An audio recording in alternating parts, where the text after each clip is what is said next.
भजन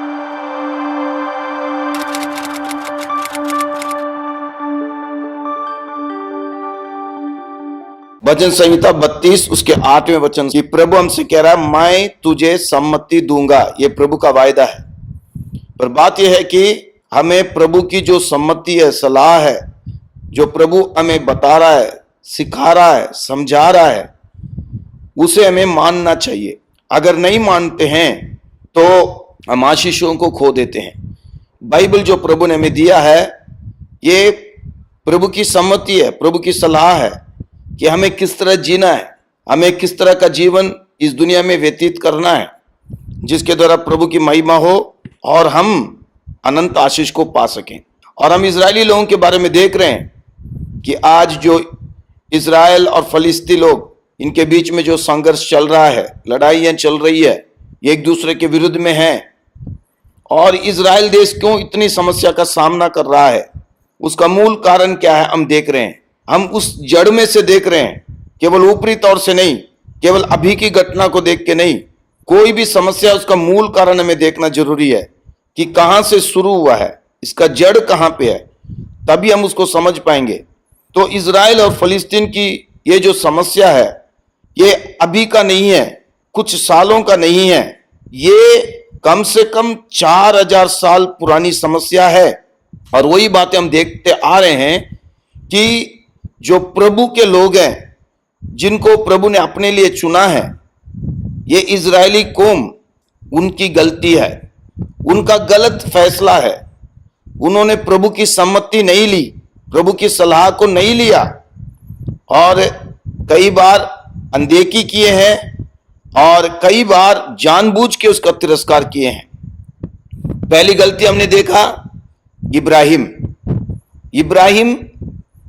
प्रभु का एक अच्छा भक्त है, प्रभु का सेवक है, जिसके बारे में प्रभु कहता है ये मेरा मित्र है।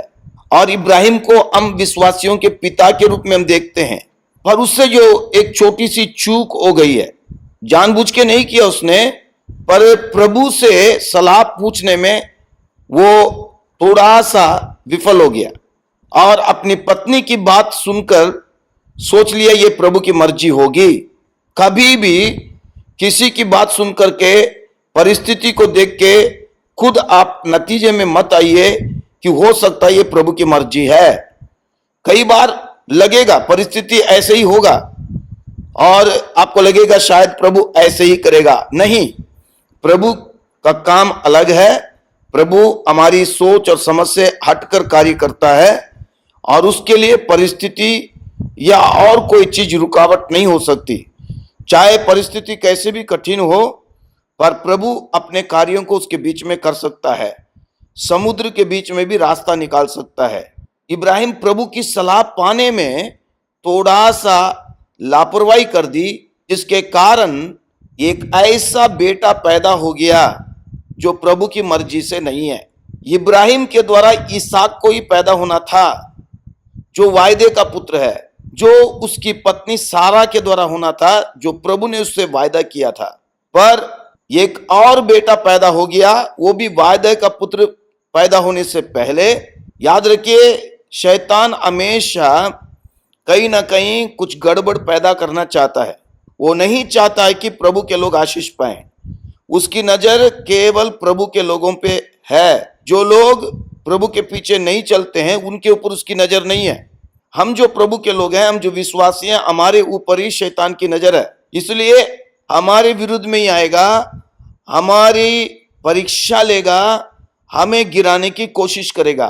इसलिए प्रभु का वचन हमें हमेशा कहता है, सावधान रहो, सावधान रहो, सावधान रहो। तो अब्राहम थोड़ा सा सावधान नहीं रहा, इतनी बड़ी गलती हो गई। देखिए, एक ऐसा बेटा पैदा हो गया जो प्रभु की मर्जी से नहीं है और प्रभु कहता है ये बनेले गधे के समान होगा और ये अपने भाइयों के विरुद्ध में होगा। जब प्रभु ने कह दिया तो कभी वो खत्म नहीं हो सकता। तो प्रभु ने समय सीमा नहीं दी कि इतने समय तक अपने भाइयों के विरुद्ध में होगा, ये हमेशा के लिए। तो देखिए, इब्राहिम के दो वंश, एक वायदे का इसहाक के द्वारा, जो आज इजराइल है, यहूदी कहलाए जाते हैं, दूसरा इस्माइली। और देखिए, वो आज भी यहूदियों के विरुद्ध में, इजरायलियों के विरुद्ध में, परमेश्वर के लोगों के विरुद्ध में है, कितनी बड़ी समस्या हो गई देखिए। इसलिए मैं इस बात को बार बार कह रहा हूं, दोहरा रहा हूं, हम गलती ना करें। परिस्थितियां हमें घेरेंगी, पर उस वक्त भी हम प्रभु से पूछें, प्रभु तू क्या चाहता है, तू क्या कहता है, तू मुझे बता। प्रभु ने हमें यह वचन दिया, बाइबल हमारे पास है, बाइबल पढ़िए, प्रभु से कहिए, प्रभु इस बाइबल के द्वारा मुझे बता, इस वचन के द्वारा मुझे बता, तो प्रभु आपको बताएगा। इसीलिए हर एक विश्वासी के जीवन में बाइबल पढ़ने का ये आदत बहुत जरूरी है। जो विश्वासी बाइबल नहीं पढ़ता है वो प्रभु की अगुवाई को सही ढंग से पा नहीं सकता, क्योंकि इन दिनों में प्रभु सबसे ज्यादा अपने वचन के द्वारा ही हमसे बातचीत करेगा, और इस वचन के द्वारा हमें समझाएगा, हमें सिखाएगा, हमारी अगुवाई करेगा। इसलिए वचन पर ध्यान देना जरूरी है। केवल प्रार्थना करना काफी नहीं है, हमें वचन भी पढ़ना है। केवल आराधना करना काफी नहीं है, हमें वचन भी पढ़ना है। प्रार्थना जरूरी है, आराधना जरूरी है, पर साथ में वचन जरूरी है। जो विश्वासी प्रार्थना करना जानता है, आराधना करना जानता है, पर प्रभु के वचन को नहीं पढ़ता, इसकी अनदेखी करता है, वो प्रभु की अगुवाई को सही ढंग से पा नहीं सकता। अगर प्रभु जो है उसकी अगुवाई भी करता है, उसको समझाता है, तो समझ नहीं पाएगा। इसलिए वचन को पढ़िए रोज। इसलिए शैतान वचन को पढ़ने से हमें पूरी तरह से रोकता है कि हम किसी न किसी ढंग से वचन को ना पढ़ें, हम अनाड़ी रहें, वचन को ना समझें। कृपया करके वचन को पढ़िए, बाइबल को रोज पढ़िए, प्रार्थना के साथ पढ़िए। प्रभु से कहिए, प्रभु मुझे तू बता, मुझे सिखा, मुझे समझा, मुझे चला, मुझसे बातचीत कर। प्रभु आपसे बातचीत करेगा। बाइबल पढ़ना कभी मत छोड़िएगा, हर हालत में, किसी भी हालत में नहीं छोड़िए, वचन को पढ़िए। आज हमारे लिए ये बहुत बड़ा सौभाग्य है जो उन दिनों में उनके पास नहीं था। इसलिए प्रभु दर्शन और स्वप्न के जरिए बातें करता था, पर आज प्रभु हमें वचन दिया है, हम रोज पढ़ें और प्रभु की आवाज को सुने, तो हम गलती ना करें, प्रभु की उजिर में आए। और कहीं से भी सुनते हैं, परिस्थिति पे कैसे भी हो, प्रभु की उपस्थिति में आके पूछें, प्रभु तू मुझे समझा, प्रभु मुझे सिखा, प्रभु मुझे बता, प्रभु मुझे क्या करना चाहिए। हमारा अच्छा परमेश्वर आपको समझाएगा, सिखाएगा, चलाएगा, और जब उस पर चलेंगे तो आशीष पाएंगे। तो पहली गलती, वहीं पे समस्या शुरू हो गई। हाजिरा जो है जब देखती है कि वो गर्भणी है तो सारा को तुच्छ समझती है, वहीं पे शुरू हो गया।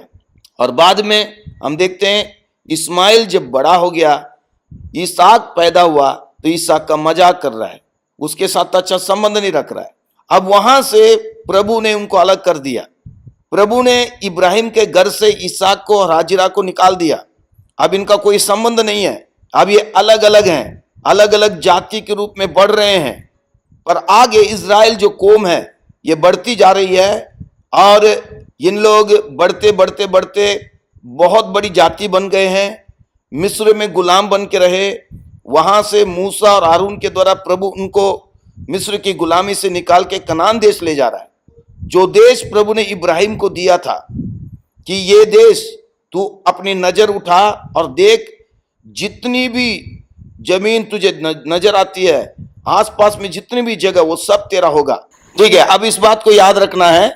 इब्राहिम को प्रभु ने बुलाया, प्रभु ने कहा अपने देश छोड़ दे और जो देश में दिखाऊंगा वहां जा, और वो कनान देश है। वो कनान देश प्रभु ने इब्राहिम को वायदा किया कि पूरा देश तुम्हारा होगा। आज जो हम इजराइल देख रहे वो नहीं है, उसके आसपास में हम जो देखते हैं जॉर्डन है, लेबनान है, सीरिया का दक्षिणी भाग है, सऊदी अरब का हिस्सा है, मिस्र का हिस्सा है। ये बहुत बड़ा इलाका है जो प्रभु ने इब्राहिम को वायदा किया था।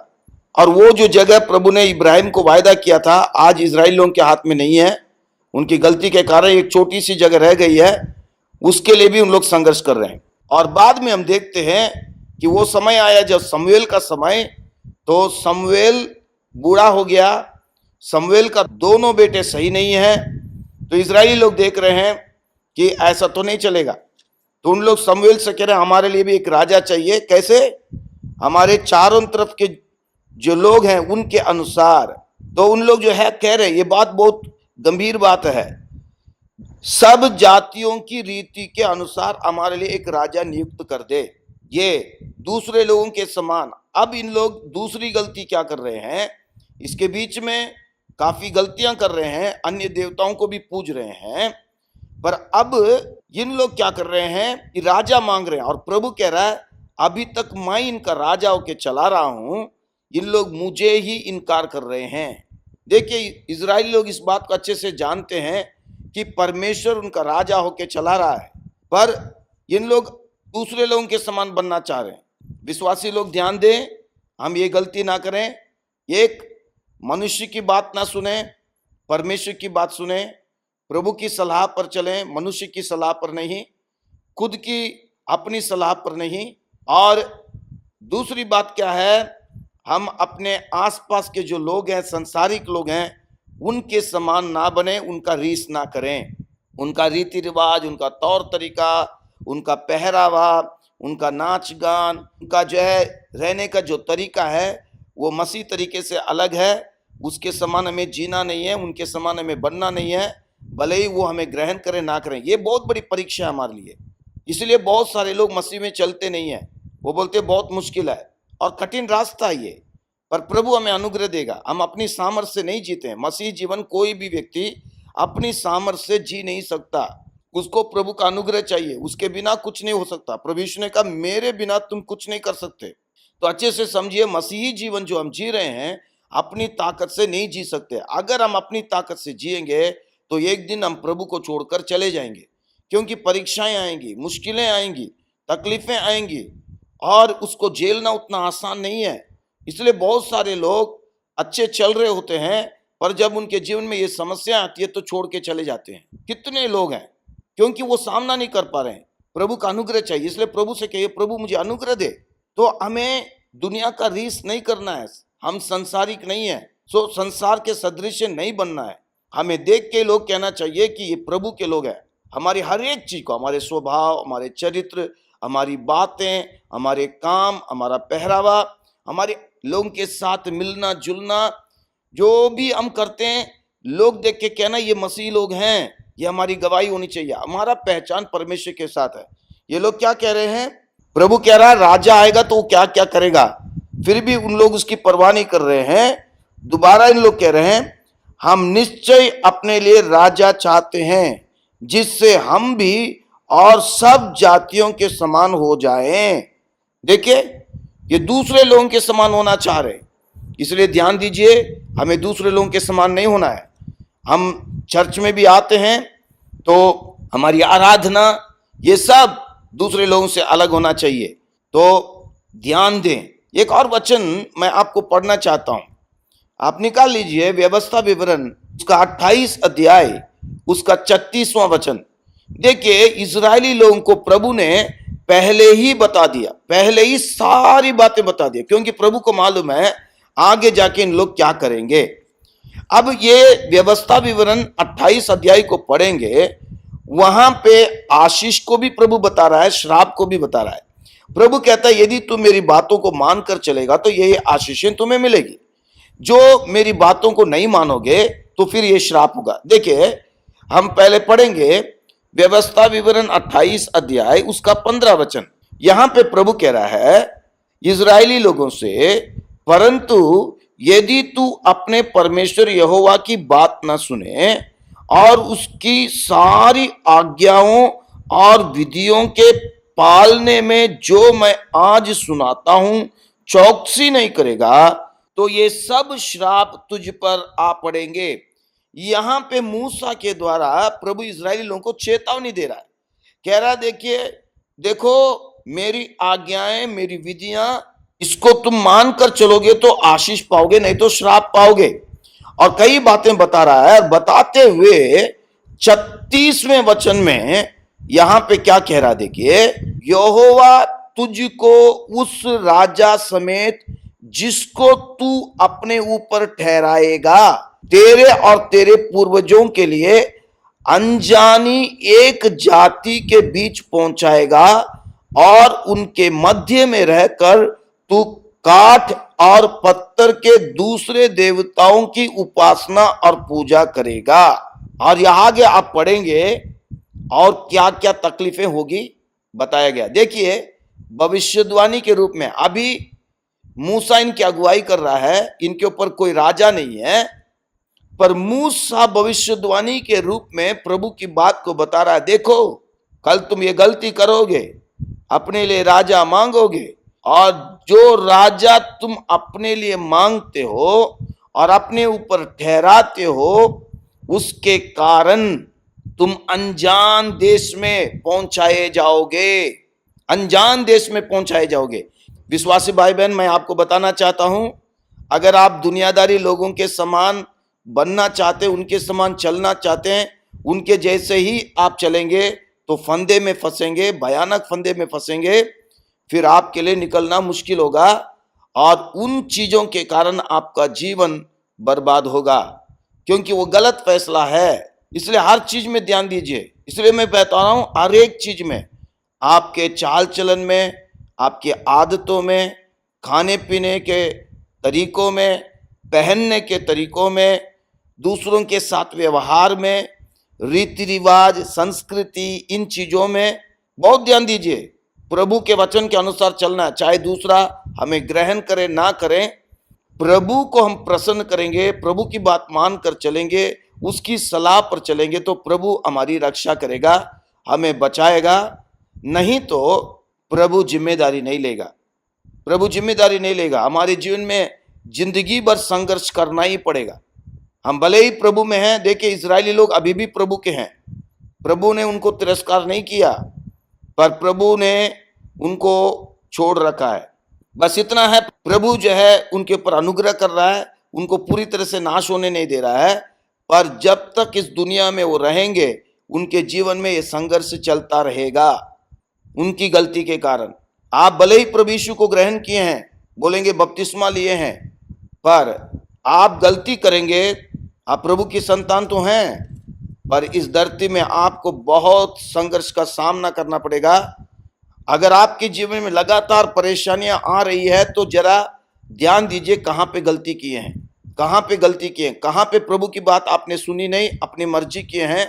प्रभु से पूछिए, प्रभु आपको बताएगा, और प्रभु के सामने ठीक कर लीजिए, नहीं तो वो संघर्ष चलता रहेगा।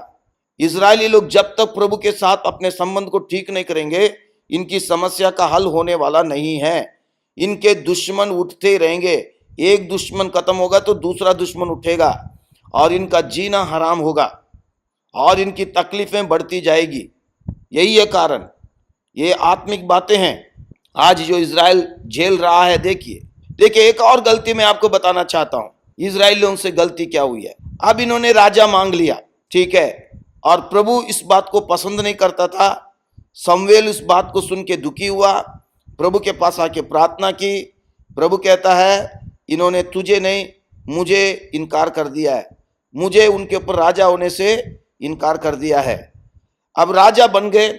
इजराइल का पहला राजा शाऊल था, 40 साल वो इजराइल में राज्य किया। उसके बाद इजराइल का सबसे बढ़िया राजा, परमेश्वर का भय मानने वाला, परमेश्वर के दिल के मुताबिक, वो है दाऊद, जिसने परमेश्वर के भवन के लिए जो है सबसे पहले विचार किया। प्रभु ने इसे कबूल किया, और उसका राज्य इजराइल का स्वर्णिम राज्य था, उसके जैसे राजा और कभी हुआ नहीं। तो दाऊद पूरे मन से प्रभु के पीछे चलता था। प्रभु ने उसको आशीष दी, प्रभु ने इससे वायदा किया, तेरा वंश हमेशा राज्य करेगा, और तेरी राजगद्दी कभी खत्म नहीं होगी, तेरा राज्य कभी खत्म नहीं होगा। प्रभु ने दाऊद को बहुत बड़ा एक वायदा दिया, और उस वायदे को आज भी निभा रहा है। और दाऊद के वंश में ही राजाओं का राजा प्रभु यीशु का जन्म हुआ, और वो दाऊद का सिंहासन कहा जाता है, और वो कभी खत्म नहीं होगा। देखिए कितनी बड़ी बात है। अगर हम प्रभु के पीछे ईमानदारी से चलेंगे, तो प्रभु हमें ऐसी आशीष देता है जो कभी खत्म नहीं होगा। अगर प्रभु की बातों को मानकर चलेंगे, उसकी सलाह पर चलेंगे। दाऊद हमेशा इस बात पर ध्यान देता था कि प्रभु क्या कहता है। उसके राज्य के समय में हम देखते हैं कि कई बार ये फिलिस्तीनी लोग इनके विरुद्ध में आते थे, पर उनके ऊपर हमला करने से पहले, युद्ध छेड़ने से पहले दाऊद प्रभु से पूछता था, प्रभु क्या मैं इनके ऊपर हमला करूं, क्या मैं इनके विरुद्ध में लड़ाई करूं तो कैसे करूं। प्रभु से पूछ पूछ के करता था, इसलिए वो सफल हुआ, और प्रभु ने उसको आशीषें दी। दाऊद के बाद उसका बेटा सुलेमान राजा बना, और सुलेमान दुनिया का सबसे बुद्धिमान राजा और सबसे अमीर राजा कहलाया जाता है। सुलेमान की बुद्धि के बारे में आज भी लोग बातें करते हैं। प्रभु ने उसको सबसे ज्यादा बुद्धिमान बनाया और सबसे ज्यादा अमीर बनाया। आज भी दुनिया में ना तो उससे पहले ना उसके बाद सुलेमान जैसे बुद्धिमान व्यक्ति कोई हुआ, ना ही उसके समान अमीर व्यक्ति हुआ। ना उससे पहले हुआ, ना उसके बाद हुआ, और होगा भी नहीं। तो प्रभु ने सुलेमान को इतनी बड़ी आशीषें दी, पर क्या हुआ देखिए, ये सुलेमान प्रभु के पीछे ईमानदारी से नहीं चला। इतना बुद्धिमान राजा होने के बाद भी उसने कई नीति वचन लिखे, कई चीजें लिखे, इसके बावजूद भी ये हैरान की बात है कि ये कैसे इतना मूर्ख राजा बन गया, जो गलत विचार पर चलने लगा, प्रभु की बातों को नहीं सुना। यही नीति वचन में लिखता, पिता की शिक्षा को मान, पर ये वो व्यक्ति बना जो परमेश्वर की बात को सुन नहीं रहा है, अपनी मर्जी कर रहा है। अगर आप निकालेंगे पहला राजाओं की किताब 11 अध्याय, वहां पे हम देख सकते हैं वो क्या कर रहा है देखिए। परंतु राजा सुलेमान फिरौन की बेटी और बहुत सी विजातीय स्त्रियों से, जो मोआबिनी, अम्मोनी, एदोमी, सीदोनी और हित्ती थी, प्रीति करने लगा। वे उन जातियों की थी जिनके विषय में यहोवा ने इस्राएलियों से कहा था, तुम उनके मध्य में न जाना और ना वे तुम्हारे मध्य में आने पाए। वे तुम्हारा मन अपने देवताओं की ओर निस्संदेह फेरेंगी। उन्हीं की प्रीति में सुलेमान लिप्त हो गया। कितनी बड़ी गलती की देखिए। इजरायली लोग दुनियादारी लोगों के समान राजा चाहते थे, अब राजा उनको मिल गया। अब राजा क्या कर रहा है, पूरी तरह से दुनियादारी बन रहा है।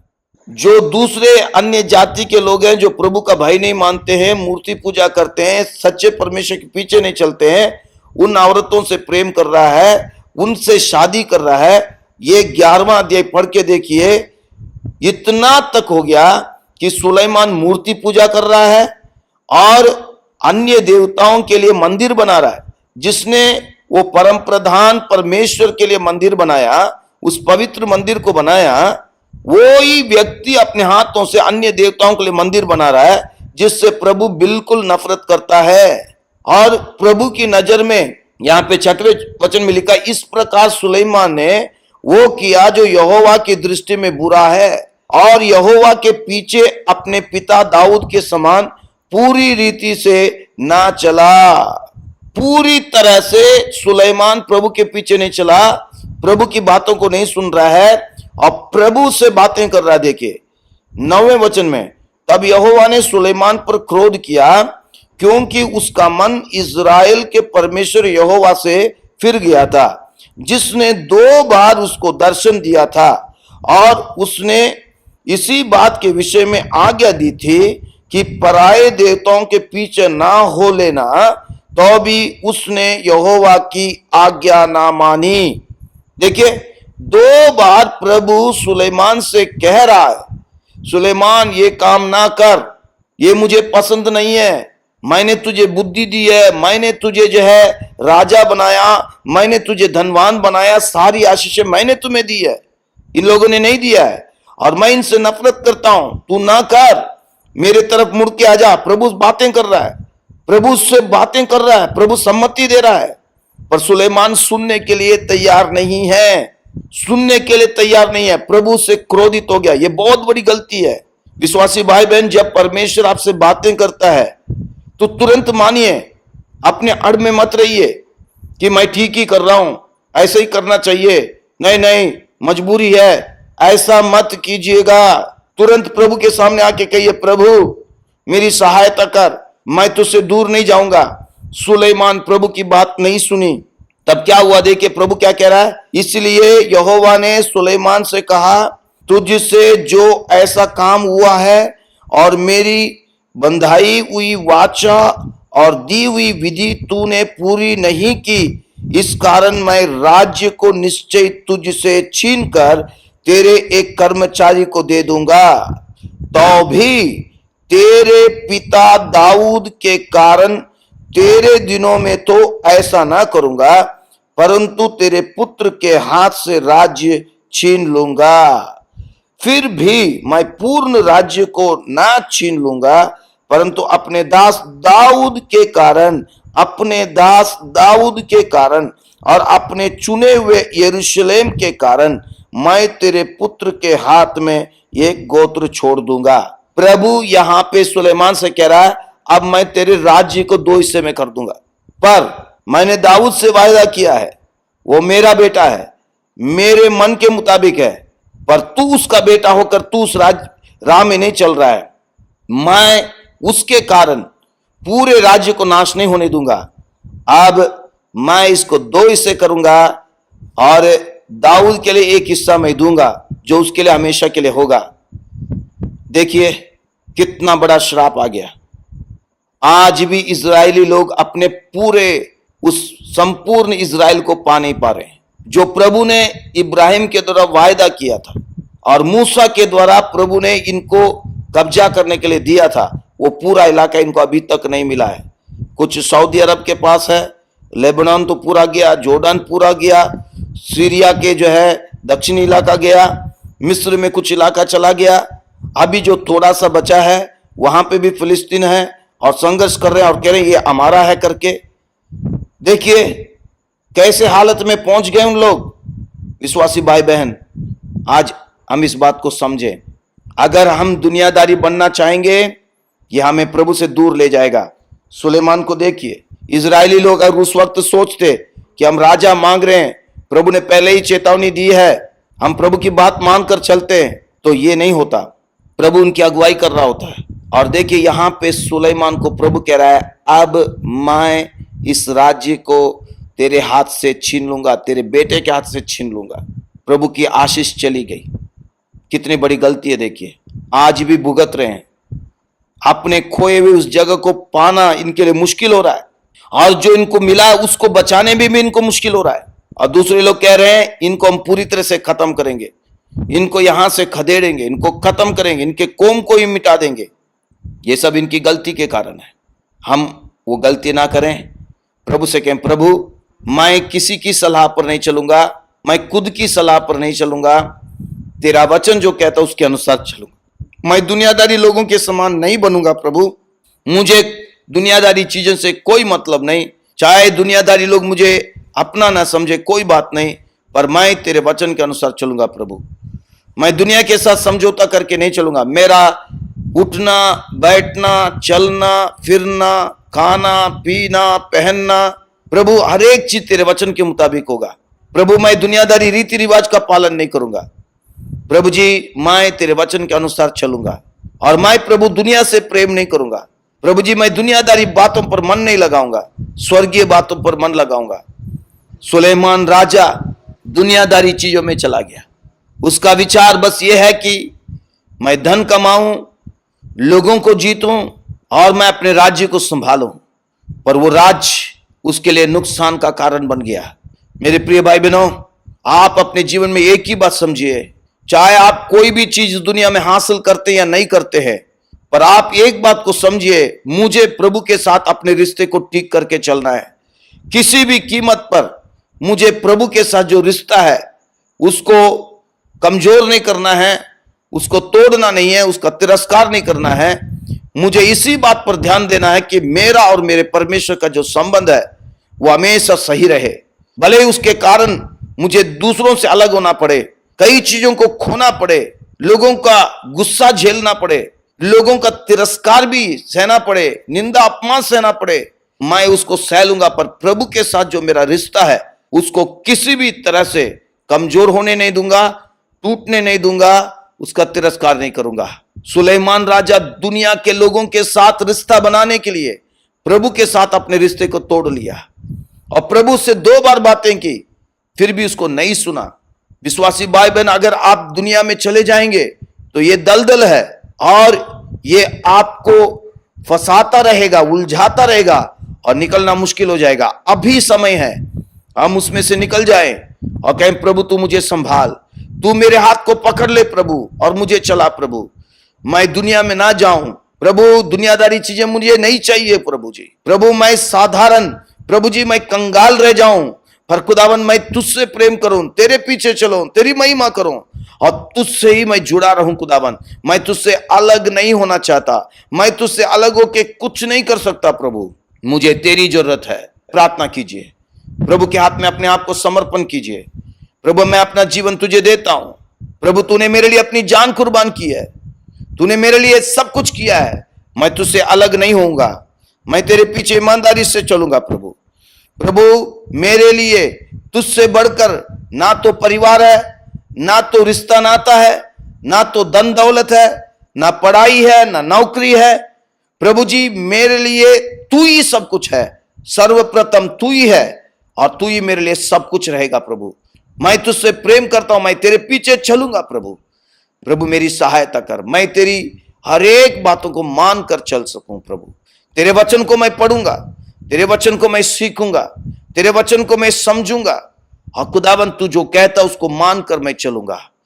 प्यारे पिता परमेश्वर, हम तेरा धन्यवाद करते खुदावन, इन वचनों को सुनने वाले इन सभी भाई बहन बच्चे नौजवान सभी को तेरे हाथ में देते हैं। इजरायली लोगों ने जो गलती की खुदावन, वो गलती प्रभु हम में से कोई भी दोहराने ना पाए। अभी भी इजरायली लोग जो प्रभु जी अपने अस्तित्व के लिए लड़ रहे हैं, प्रभु जी अपनी छोटी सी जगह के लिए उसको बचाने के लिए लड़ रहे हैं खुदावन, उनकी वो गलती के कारण है जो आज भी हो रहा है, पर आज भी उस बात को समझ नहीं रहे हैं। प्रभु जी हमारे जीवन में ऐसा कभी ना होने पाए। जितने भी लोग तेरे वचन को सुन रहे हैं खुदावन, सभी लोग तेरे पीछे ईमानदारी से चले, तुझे ग्रहण करें, पापों से मन फिराएं और प्रभु जी बपतिस्मा लें, पवित्र जीवन जिएं, कलीसिया के साथ जुड़े रहें और खुदावन प्रभु दुनिया के पीछे ना जाएं, रिश्तेदारी के पीछे ना जाएं, रीति रिवाज के पीछे ना जाएं।